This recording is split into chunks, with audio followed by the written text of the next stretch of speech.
এবং সবচাইতে নিষ্ঠুরতম পন্থায় যারা গুম করত র্যাপিড অ্যাকশন ব্যাটালিয়নের কয়েকজন সদস্যের বিরুদ্ধে আজকে গুমের মামলার সাক্ষ্য গ্রহণ শুরু হয়েছে।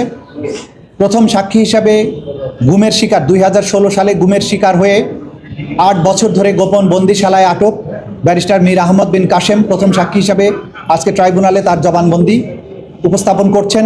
এটা এখনও চলমান আছে। এর আগে ট্রাইব্যুনালে সূচনা বক্তব্যের মাধ্যমে চিফ প্রসিকিউটর এই মামলার পটভূমি, এই মামলার বিচারের পদ্ধতি, সাক্ষ্য প্রমাণ এবং গুমের যে ভয়াবহতা সেই বিষয়টি আদালতে উপস্থাপন করেছেন। আমরা এই সূচনা বক্তব্যের মাধ্যমে দেখিয়েছি যে রাষ্ট্রীয় বাহিনীগুলোকে মার্সেনারির মতো ব্যবহার করে বাংলাদেশে গুমকে একটা সংস্কৃতিতে পরিণত করা হয়েছিল, ভিন্ন মত দমনের জন্য, প্রতিপক্ষকে শায়েস্তা করার জন্য। তারা এমন একটি সংস্কৃতি প্রতিষ্ঠা করেছিল যে চাইলেই যে কোনো সময়ে যে কোনো মানুষকে তারা নাই করে দিতে পারেন এবং এর জন্য কোথাও কাউকে জবাবদিহি করতে হয় না। এই সংস্কৃতি চালু হওয়ার কারণে বাংলাদেশে হাজার হাজার মানুষ গুমের শিকার হয়েছিলেন এবং এদের মধ্যে অনেকেই নিহত হয়েছিলেন যাদের লাশ নদী নালা খালবিলে পাওয়া গিয়েছিল বা কারো লাশ কখনো পাওয়া যায়নি। গুমের শিকারের যে পরিবারগুলো তারা অনেকেই জানেন না যে তাদের স্বজন বেঁচে আছেন কিংবা মারা গেছেন। তার স্ত্রীরা জানেন না তিনি বিধবা না সধবা, সন্তানেরা জানেন না বাবা জীবিত আছেন না মৃত, এবং মারা গিয়ে থাকলে কবে তার মৃত্যু হয়েছে, কোথায় তার কবর হয়েছে। এই যে সংস্কৃতি, সেইটার অন্যতম প্রধান কারিগর ছিল র্যাপিড অ্যাকশন ব্যাটালিয়ন এবং র্যাপিড অ্যাকশন ব্যাটালিয়নের যে সমস্ত অফিসাররা এই গুমের সাথে জড়িত ছিলেন তার মধ্য থেকে কিছু সংখ্যক অফিসারকে আজকে এখানে বিচারের মুখোমুখি করা হয়েছে। এর সাথে এই গুমের প্রধান পৃষ্ঠপোষক নির্দেশদাতা হিসাবে সাবেক প্রধানমন্ত্রী শেখ হাসিনা, সাবেক স্বরাষ্ট্রমন্ত্রী আসাদুজ্জামান খান কামাল সহ এই সমস্ত অফিসারদের বিচার এখানে অনুষ্ঠিত হচ্ছে। এই বিচারের মধ্য দিয়ে বাংলাদেশে গুমের যে কালচার, যেটা গত 17 বছর ধরে চালানো হয়েছিল এবং এটা পৃথিবীর বর্বরতম অপরাধগুলোর একটি, সেই অপরাধের একটা ইতি ঘটানো চেষ্টা হবে এই বিচারের মাধ্যমে।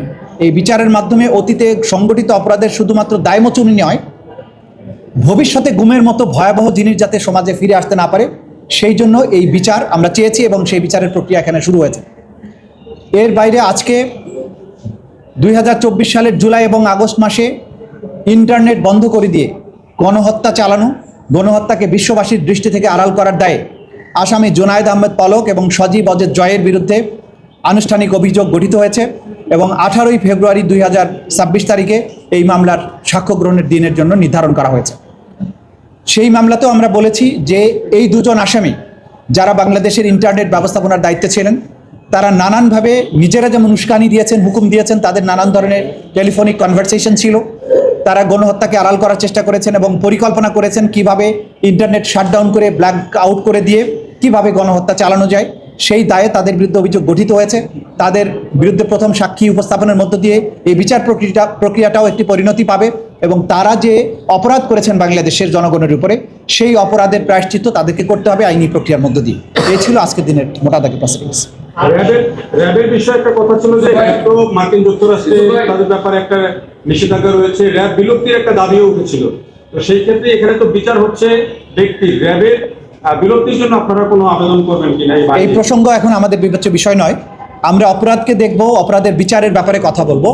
যারা অপরাধ করেছেন সেই অপরাধীদেরকে বিচারের মুখোমুখি করা হয়েছে। এখানে বিচারিক প্রক্রিয়ার মধ্যে দিয়ে তাদের দায় নির্ধারিত হবে, কিন্তু গোটা বাহিনীকে কি করা হবে কি হবে না এটা রাষ্ট্রের সিদ্ধান্তের বিষয়। এটার সাথে বিচারিক প্রক্রিয়ার তেমন কোনো সম্পর্ক নেই। তবে আদালত যদি বিচারিক প্রক্রিয়া শেষে আদালতের যদি কোনো অবজারভেশন থাকে এই বাহিনীর ব্যাপারে, তখন সেটা রাষ্ট্র বিবেচনা করবেন। কিন্তু এই পর্যায়ে প্রসিকিউশনের পক্ষ থেকে এই বিষয়ে আমাদের কোনো মন্তব্য নেই। আমরা এখন কনসেন্ট্রেট করছি যারা এই গুমের কালচার চালু করেছিলেন, প্ল্যান করেছিলেন, ডিজাইন করেছিলেন, গুম বাস্তবায়ন করেছেন, তাদের বিচারটা নিশ্চিত করা। সুতরাং অপরাধী এখন খোঁজা আমাদের প্রধান।